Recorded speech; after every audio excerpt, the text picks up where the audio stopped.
Les premières élections législatives dans le pays depuis 2009 s'annoncent sans surprise, selon le politologue, à la tête d'un cabinet de consultants spécialisés sur le monde arabe. Pour la première fois depuis 2009, les Libanais élisent leurs députés ce dimanche 6 mai. Le nouveau mode de scrutin proportionnel, et non plus majoritaire, pourrait conduire à un léger recul du Hezbollah dans son fief. Cette élection est jouée d'avance, affirme sur France Info le politologue Antoine Bazbou.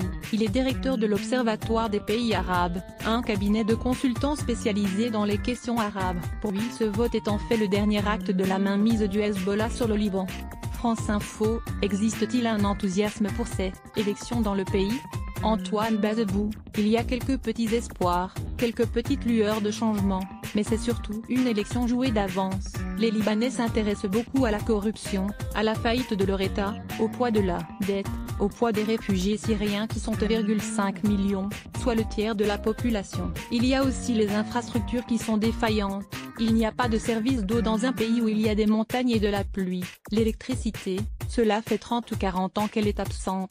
La crise du ramassage des ordures, qui a commencé il y a 2 ans, n'est pas réglée, donc les rues sont noyées dans les ordures. Il y a énormément de choses qui sont négatives, et ajoutons à cela le népotisme, le féodalisme. Tout cela fait que ces élections ressembleront à d'autres, même si l'Y a toujours un enthousiasme des Libanais à chaque rendez-vous électoral. Voyez-vous quand même ce scrutin comme un progrès, avec l'émergence de nouvelles forces politiques?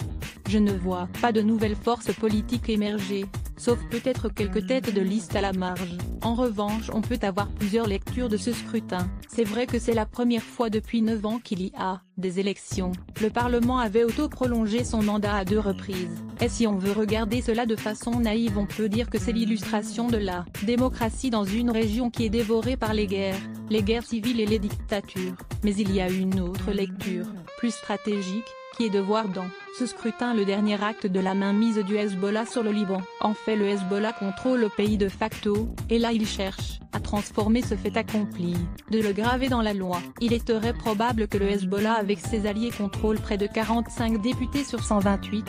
Le Hezbollah est toujours placé sur une liste d'organisations terroristes par plusieurs pays dont les États-Unis. N'est-il pas quand même un gage de stabilité dans cet équilibre politique fragile? Point d'interrogation. Ce n'est pas de la stabilité, c'est de la mainmise militaire. Ses adversaires ont été éliminés, exilés ou tués donc.